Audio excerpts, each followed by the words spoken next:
Dear students, BCom semester 5 তোমাদের আমি আগে ভ্যালুয়েশন অফ গুডউইল করিয়েছিলাম। আজকে আমি ভ্যালুয়েশন অফ শেয়ার করাচ্ছি। তো ভ্যালুয়েশন অফ শেয়ারের মেথডগুলো আমাদের আছে কি কি? হ্যাঁ, মানে শেয়ারের ভ্যালুয়েশন কখন করতে হয় একটুখানি বলে দিই। যখন একটা কোম্পানি, মেনলি একটা কোম্পানি যখন আরেকটা কোম্পানিকে পারচেস করে, তো কোম্পানি যখন পারচেস কনসিডারেশন পে করে, যে কোম্পানি পারচেস করছে সে তার নিজের শেয়ার দেয়। তো ওই যাকে পে করছে তাদের সঙ্গে নিজের শেয়ারের এক্সচেঞ্জ রেশিওটা বার করবার জন্য কিন্তু শেয়ারের ভ্যালুয়েশন করা মানে প্রয়োজন হয়ে পড়ে যখন একটা কোম্পানি আর একটা কোম্পানিকে টেক ওভার করছে। তো এই ভ্যালুয়েশন অফ শেয়ার যেটা হয়, এই ভ্যালুয়েশন অফ শেয়ারের মেথড আমাদের তিন রকমের মেথড আছে।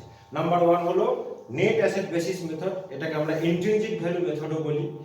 Net asset basis method or intrinsic value method or asset backing method, একই নাম। নাম্বার টু হলো ইল্ড মেথড, আর নাম্বার থ্রি হলো ফেয়ার ভ্যালু মেথড। প্রথমে আমি বলবো যে মানে ইন্ট্রিনজিক ভ্যালু মেথডে কিভাবে আমরা শেয়ারের ভ্যালুয়েশন করব। ফর্মুলা হলো net assets available to equity share holder by number of equity share, করলেই আমরা ভ্যালু পার শেয়ার পেয়ে যাব under intrinsic value method.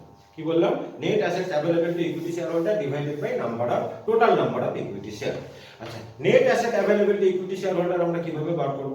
Both asset approach এবং লায়াবিলিটি অ্যাপ্রোচ তোমাদের দুটোই জানতে লাগবে। টোটাল ব্যালেন্স শিট যখন বলে দেবে তুমি যেটা খুশি দিয়ে করতে পারো, কিন্তু ওরা অনেক সময় লায়াবিলিটি সাইডটা বলে দেয়, কাজে আমাকে লায়াবিলিটি অ্যাপ্রোচও জানতে লাগবে। তো অ্যাসেট সাইড দিয়ে আমরা net asset available to equity share holder কিভাবে বার করব না, অল অ্যাসেটস কে নেব including goodwill, including non trade asset but excluding fictitious asset.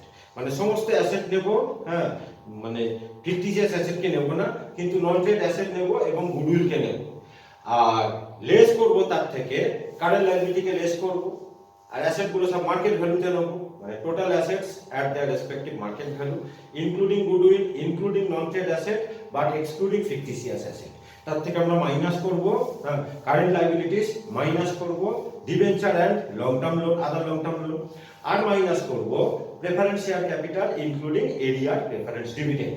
তাহলে এই কটা মাইনাস করলেই আমরা মানে net asset available to equity share holder পেয়ে যাব। এইবারে যদি কোনো partly paid up share holder, যদি পার্টলি পেড আপ শেয়ার যদি কিছু থাকে, নোশনাল কলটাকে আমাকে অ্যাড করে দিতে লাগবে। সাপোজ মানে 10,000 ইকুইটি শেয়ার আছে, ₹10 each, ₹8 per share paid up. তার মানে 2 টাকা করে আমাদের পার শেয়ারে কল ডিউ আছে, তাহলে এটাকে আমরা নোশনাল কল বলি। নোশনাল কলটাকে আমাদের অ্যাড করে দিতে লাগবে, তাহলে আমরা পাবো net asset available to equity share holder. এইবারে partly paid up, fully paid up দুজনকারই শেয়ারের ভ্যালুয়েশন আমাদের করতে হবে। ফুললি পেড আপ শেয়ারের ভ্যালু আমরা বার করব net assets available to equity share holder যেটা বের হলো, তাকে আমরা টোটাল মানে নাম্বার অফ ইকুইটি শেয়ার দিয়ে আমরা total number of equity share দিয়ে আমরা ডিভাইড করব, তাহলে ভ্যালু পার শেয়ার পেয়ে যাব, মানে ভ্যালু পার ফুললি পেড আপ শেয়ার। আর ভ্যালু পার পার্টলি পেড আপ শেয়ার হবে ভ্যালু পার ফুললি পেড আপ শেয়ার থেকে কলস আনপেড পার শেয়ারটাকে আমরা মাইনাস করে দেবো, তাহলে আমরা পেয়ে যাব মানে value of partly paid up share. এটা আমি বললাম যে অ্যাসেট অ্যাপ্রোচ দিয়ে আমরা কিভাবে net asset available to equity share holder বার করব। এবার আমি লায়াবিলিটি অ্যাপ্রোচ দিয়ে বলে দিই। লায়াবিলিটি অ্যাপ্রোচ দিয়ে কিভাবে আমরা net asset available to equity share holder পাবো না, ইকুইটি শেয়ার ক্যাপিটাল নেব, paid up equity share capital, আর রিজার্ভ এন্ড সারপ্লাস নেব, তার থেকে মাইনাস করব ফিকটিশিয়াস অ্যাসেটস, তার সঙ্গে যোগ করব আমরা গুডউইল। তার মানে ইকুইটি শেয়ার ক্যাপিটাল নিলাম, রিজার্ভ এন্ড সারপ্লাস নিলাম, তার থেকে ফিকটিশিয়াস অ্যাসেট যদি কিছু থাকে সেটাকে আমাকে মাইনাস করতে হবে, গুডউইল আমাকে অ্যাড করতে লাগবে। আর অ্যাসেটের ভ্যালু যদি ইনক্রিজ করে, যতটা ইনক্রিজ করলো সেটাকে অ্যাড করব। অ্যাসেটের ভ্যালু যদি ডিক্রিজ করে, যতটা ডিক্রিজ করলো সেটাকে আমরা লেস করব। আর লায়াবিলিটির ভ্যালু যদি ইনক্রিজ করে, যতটা ইনক্রিজ করলো সেটাকে আমরা লেস করব। আর লায়াবিলিটির ভ্যালু যদি ডিক্রিজ করে, যতটা কমে গেল সেটাকে আমরা অ্যাড করে দেব। ঠিক আছে, তাহলে আমরা লায়াবিলিটি দিয়ে net asset available to equity share holder মানে কিভাবে বার করতে হয় বলে দিলাম। আচ্ছা, তাহলে এবারে টোটাল অ্যাসেট মানে কিভাবে আমরা ইন্ট্রিনজিক ভ্যালু অফ শেয়ার বার করতে হবে বলে দিলাম। এই হলো আমাদের ইন্ট্রিনজিক ভ্যালু মেথডে কিভাবে আমরা শেয়ারের ভ্যালু বার করতে হবে তার ফর্মুলা। আচ্ছা, ইন্ট্রিনজিক ভ্যালু বলে দিলাম, এবার আমি বলছি কিভাবে আমরা ইল্ড মেথডে শেয়ারের ভ্যালু করব। ইল্ড মেথডের ফর্মুলা হলো expected rate of return divided by normal rate of return into paid up value per share. এবার এক্সপেক্টেড রেট অফ রিটার্ন আমরা কিভাবে বার করব না, net profit available to equity share holder divided by total paid up equity share capital into 100। আমরা পেয়ে গেলাম net profit available to equity share holder. এবার net profit available to equity share holder আমরা কিভাবে পাবো না, প্রফিট আফটার ট্যাক্স নেব, তার থেকে ট্রান্সফার টু রিজার্ভ মাইনাস করব, আর প্রেফারেন্স শেয়ার হোল্ডারদের ডিভিডেন্ড আমরা মাইনাস করব। তাহলে আমরা পেয়ে যাবো net profit available to equity share holder. আচ্ছা, তাহলে ফর্মুলা হলো expected rate of return by normal rate of return into paid up value per share.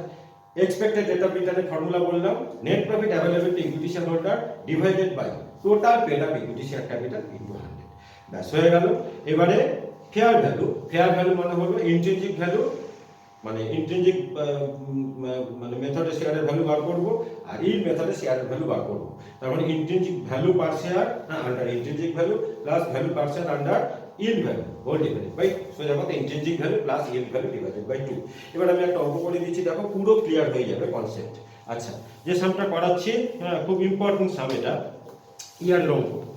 আচ্ছা, বলছে the following is the balance sheet of B limited as at 31st December 2015।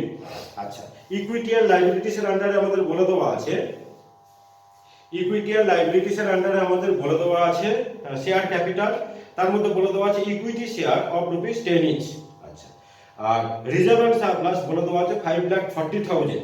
আচ্ছা, reserve and সারপ্লাসে কিন্তু আমাদের note আছে, বলছে general reserve আছে, ওয়ার্কমেন savings account আছে, আর balancing statement of profit and loss বলে দেওয়া আছে, তার থেকে লেখা আছে লেস প্রিলিমিনারি এক্সপেন্সেস। হ্যাঁ, করে আমাদের balancing statement of profit and loss আছে 1,20,000। আচ্ছা, কারেন্ট লায়াবিলিটিস এর মধ্যে আমাদের ট্রেড ক্রেডিটার্স আছে, আর শর্ট টার্ম প্রভিশনে আমাদের প্রভিশন ফর ট্যাক্স রয়েছে। আর অ্যাসেটস এর মধ্যে নন কারেন্ট অ্যাসেটস বলতে property plant and equipment and intangible asset, তার মধ্যে প্রপার্টি প্লান্ট এন্ড ইকুইপমেন্ট রয়েছে 14,40,000 এর নোট দেওয়া রয়েছে। প্রপার্টি প্লান্ট এন্ড ইকুইপমেন্টের আন্ডারে ল্যান্ড এন্ড বিল্ডিং আছে আর প্লান্ট এন্ড মেশিনারি আছে। আর ইনটেনজিবল অ্যাসেটস আমাদের পেটেন্ট রয়েছে। হ্যাঁ, আর কারেন্ট অ্যাসেটের মধ্যে আমাদের স্টক রয়েছে, ডেটা রয়েছে, ক্যাশ ব্যাংক রয়েছে। নিচে বলছে অ্যাডজাস্টমেন্টে the land and building is valued at 14,40,000 and the plant and machinery 7,20,000। বলছে out of trade debtors worth ₹36,000 আর কনসিডার্ড ব্যাড। বলছে the goodwill of the company is considered worth ₹10,80,000, goodwill value বলে দিয়েছে। All other assets were taken at their book value. The profits of the company were as follows: 2013 এ বলে দিয়েছে 4,80,000, 2014 এ বলে দিয়েছে 5,40,000, আর 2015 এ বলে দিয়েছে 6,36,000। You are to ascertain the value of the share of the company on the net asset basis and the yield basis, considering the following points. The company is in the practice of transferring 25% of the profits to the general reserve, and similar companies pay dividends at the rate of 10% on the market value of their equity share. Ignore tax, tax K ignore করতে বলেছে। তাহলে একটা complete সাম, এবং যথেষ্ট standard সাম আমি কিন্তু করিয়ে দিচ্ছি। তাহলে আমরা আগে করব ইন্ট্রিনজিক ভ্যালু। একটু বাঁ দিক থেকে শুরু করি যাতে একটু আমাদের ধরে যায়। হ্যাঁ, intrinsic value method, intrinsic value method, intrinsic value method. Intrinsic ভ্যালুতে আমরা আগে কি করব, না net asset available to equity share holder আমরা বার করব। আচ্ছা, আর একটা জিনিস বলে দিই, যেহেতু আমাদের টোটাল ব্যালেন্স শিট বলে দেওয়া আছে, আমি কিন্তু অ্যাসেট অ্যাপ্রোচ দিয়েই করব, ঠিক আছে। আর যখন শুধু যেটা খুশি দিয়ে করা যায়, লাইবিলিটি দিয়েও করা যায়, কিন্তু অ্যাসেট সাইড দিয়ে করাটা সুবিধে। কিন্তু যখন লাইবিলিটি সাইড তোমাকে বলে দেবে, তখন তো লাইবিলিটি সাইড দিয়ে করতে তুমি বাধ্য। আচ্ছা, তাহলে প্রথমে লিখছি আমরা net assets available to equity share holder. Net assets available, net assets available to equity shareholder, net assets available to equity shareholder। কেউ কোনো কথা বলবে না, চুপচাপ শুনবে। net assets available to equity shareholder। আচ্ছা, আমরা তাহলে এক এক করে অ্যাসেট গুলোকে নিই। প্রথমে নিচ্ছি ল্যান্ড এন্ড বিল্ডিং 14,40,000, সব অ্যাসেট ছেড়ে নেবো, ফিকটিসি আসছে। Land and building, land and building আমাদের আছে 14,40,000, 14,40,000। আচ্ছা, তারপর আমাদের আছে plant and machinery 7,20,000, plant and machinery 7,20,000 market value নিচ্ছি। প্লান্ট এন্ড মেশিনারি আছে আমাদের 7,20,000। আচ্ছা, তারপরে আমাদের আছে তোমার পেটেন্ট। পেটেন্ট কিন্তু মানে ইনটেনজিবল হতে পারে, কিন্তু পেটেন্ট ফিকটিসিয়াস না, পেটেন্ট কিন্তু ফিক্সড অ্যাসেটস। আচ্ছা, পেটেন্ট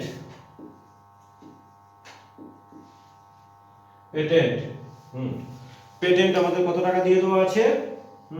পেটেন্ট আমাদের বলা আছে 1,20,000, পেটেন্ট আছে আমাদের 1,20,000। এরপর আমাদের কি আছে, এরপর আমাদের আছে স্টক, এরপর আমাদের আছে স্টক। স্টকের ভ্যালু কত বলে দেওয়া আছে, স্টক আমাদের আছে হচ্ছে কি, স্টক আছে হচ্ছে কি 2,40,000, 2,40,000। তারপরে নেব ডেটার্স, ডেটার্স। আচ্ছা, ডেটার্স এর মধ্যে কিন্তু ওরা বলে দিয়েছে যে 36,000 কনসিডার্ড ব্যাক, তাহলে 36,000 আমরা মাইনাস করে করব, মার্কেট ভ্যালুতে নেব তো। তাহলে 5,40,000, 5,40,000 মাইনাস 36,000, তার মানে 5,04,000, 5,04,000। আর আমাদের আছে কি, আর আমাদের অ্যাসেটস এর মধ্যে আছে তোমার cash at bank, cash at bank, cash at bank. Cash at bank আমাদের রয়েছে কত টাকা, হ্যাঁ ক্যাশ অ্যাট ব্যাংক আমাদের রয়েছে 3 লাখ রুপিস, 3 লাখ। এটা আমাদের টোটাল করতে লাগবে, টোটাল করলে কত হচ্ছে, হ্যাঁ মানে 21 লাখ থেকে 22 লাখ, 24 লাখ আর 5 এ 29 লাখ, 32 লাখ, 32 লাখ 44, 32 লাখ 64, 32 লাখ 84, হ্যাঁ 33,24,000। একটু দেখে নাও তো 33,24,000 হচ্ছে কিনা। আচ্ছা 33,24,000 হচ্ছে, এটা টোটাল করলে দেখে নাও একটু, তাই হচ্ছে। আর যেখান থেকে আমরা লেস করব, টোটালটা চেক করে নাও, লেস করব কারেন্ট লায়াবিলিটিস, লেস করব কারেন্ট লায়াবিলিটিস।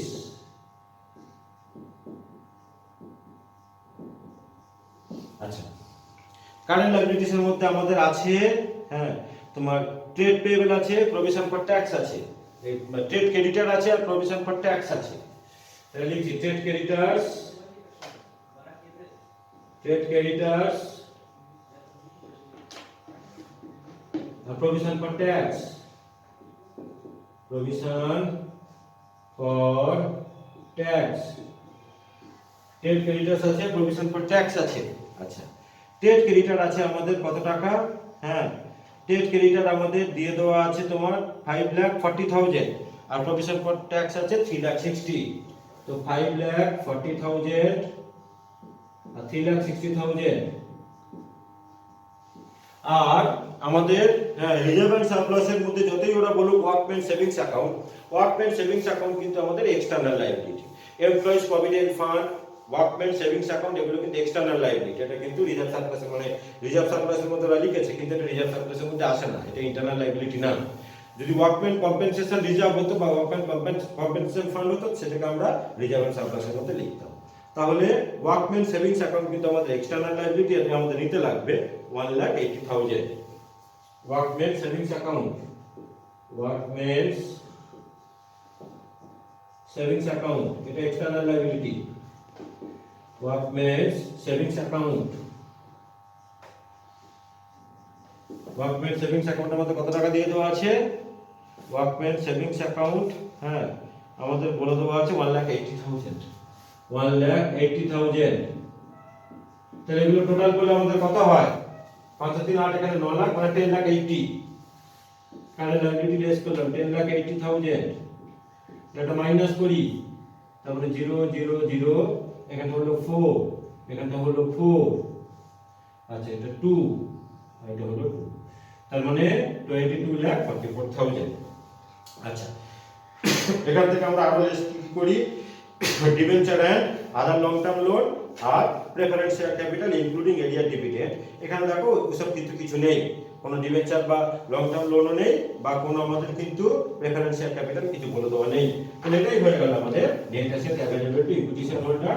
আর আমাদের কিন্তু কোনো পার্টলি পেড আপ শেয়ার দেওয়া নেই, সবই কিন্তু ফুললি পেড আপ। হ্যাঁ, একরকমই শেয়ার আছে, শেয়ার ক্যাপিটাল ইকুইটি শেয়ার বলে দিয়েছে 10 ইচ। হ্যাঁ, সবাই কিন্তু আমাদের ফুললি পেড আপ। তাহলে আমি করি যে ইন্ট্রিনজিক ভ্যালু এখানটায় করছি, ইন্ট্রিনজিক ভ্যালু, ইন্ট্রিনজিক ভ্যালুটা হয়ে যাচ্ছে intrinsic value, intrinsic value per share, intrinsic value per share. একটা সামকে বেস নিয়ে তোমরা 3টে 4টে অঙ্ক বাড়িতে করো, দেখো সব হয়ে যাবে। আমি একদম মানে স্ট্যান্ডার্ড সাম মোটামুটি একটা পড়াচ্ছি। Intrinsic value per share. তাহলে ফর্মুলা হলো net assets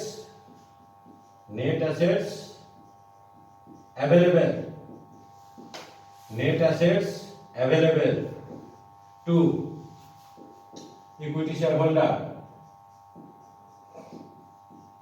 net assets available to equity share holder whole divided by number of equity share number of equity share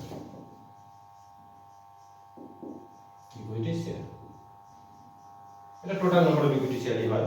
তো net asset available to equity share holder হলো rupees 22,40,000 এটাকে আমরা divide করব। হ্যাঁ, number of equity share আমাদের আছে কত? 12 lakh capital আছে, তাকে 10 দিয়ে ডিভাইড করলে হয় 1,20,000। এটা কত হয় ডিভাইড করে বলো তো? 22,44,000 ডিভাইডেড বাই 1,20,000। এটা করে দাও। আচ্ছা, কত হয়?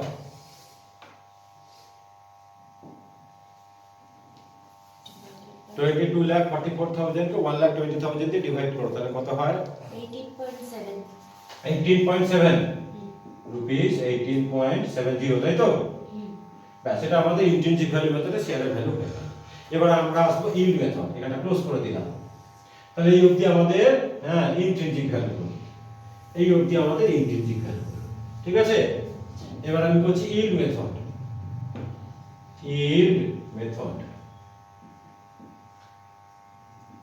ইল্ড মেথডে শেয়ারের মানে ভ্যালু ফর্মুলা হলো যে expected rate of return by normal rate of return into মানে paid up value per share. তো এক্সপেক্টেড রেট অফ রিটার্নের ফর্মুলা হলো তোমার net profit available to equity share holder divided by total paid up equity share capital into হচ্ছে কি 100। তো সবার আগে আমাদের net profit available to equity share হোল্ডারটা বার করতে লাগবে। তাহলে আমরা আগে করি নেট প্রফিট অ্যাভেলেবল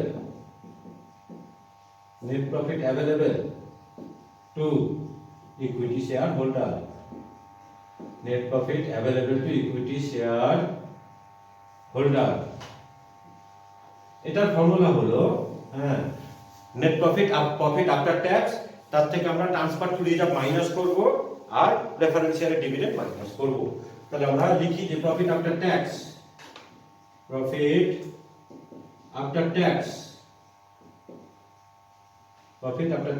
আচ্ছা, ওরা যদিও বলেছিল ট্যাক্সকে ইগনোর করতে, আমরা বলেছিল ইগনোর ট্যাক্সের কোনো ব্যাপার নেই।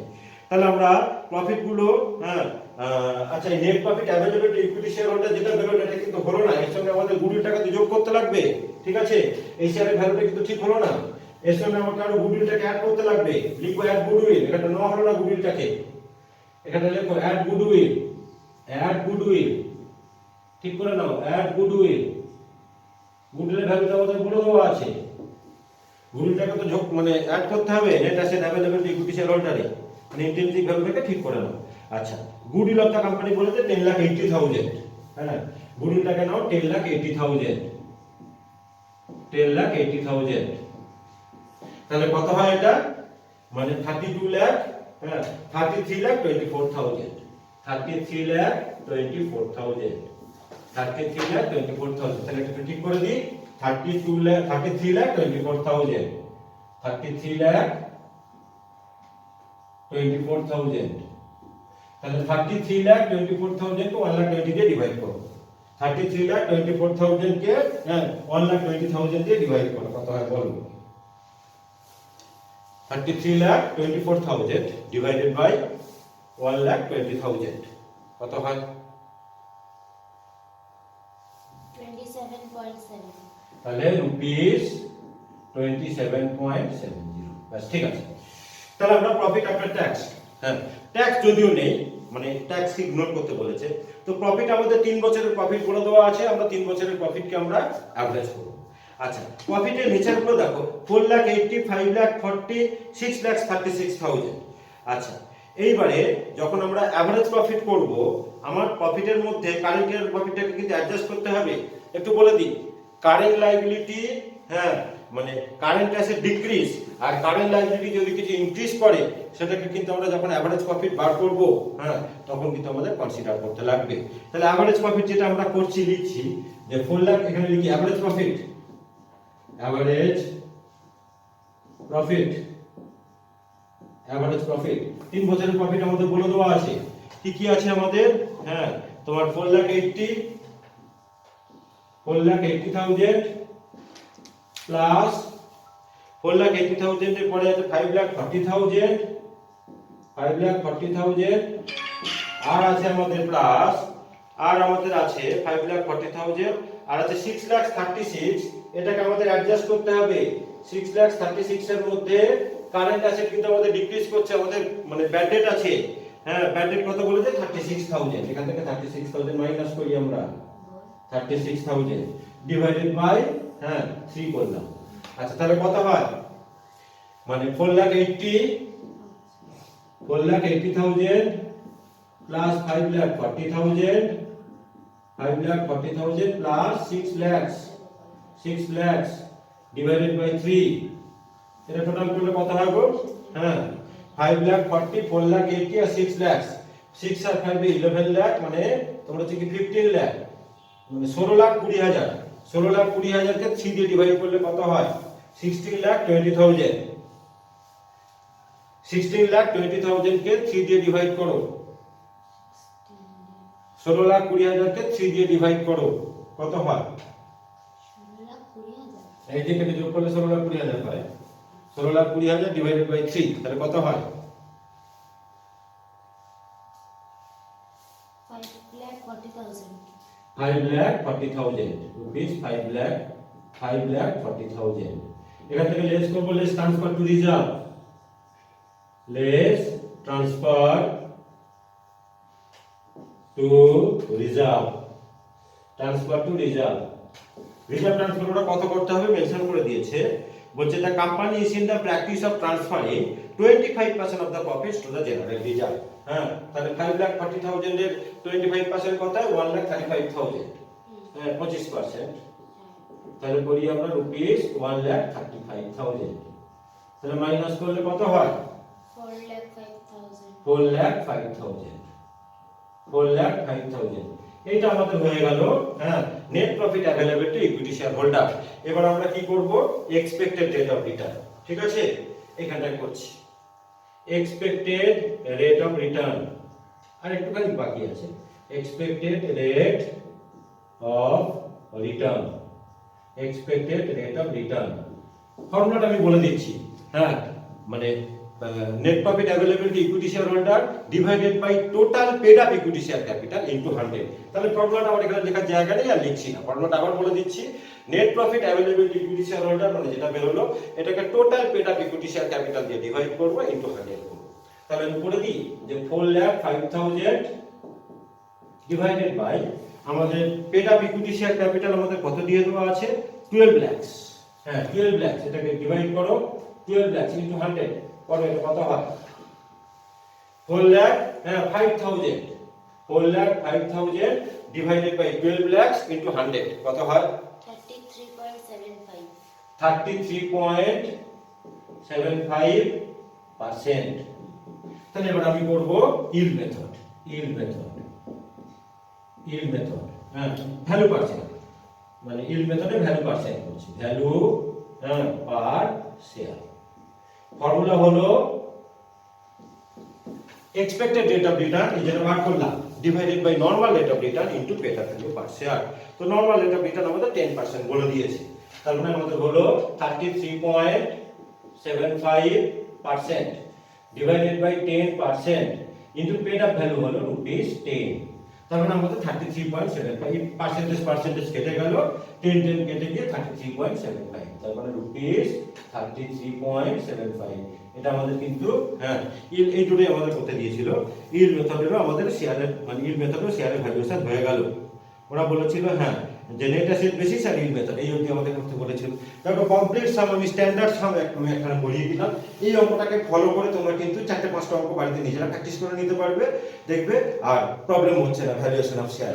ঠিক আছে, তাহলে আমার ক্লাসগুলো মন দিয়ে ফলো করো, আর আমার চ্যানেলটাকে একটুখানি তোমরা সাবস্ক্রাইব করো, আর বন্ধুদের মধ্যে শেয়ার করো। Thank you.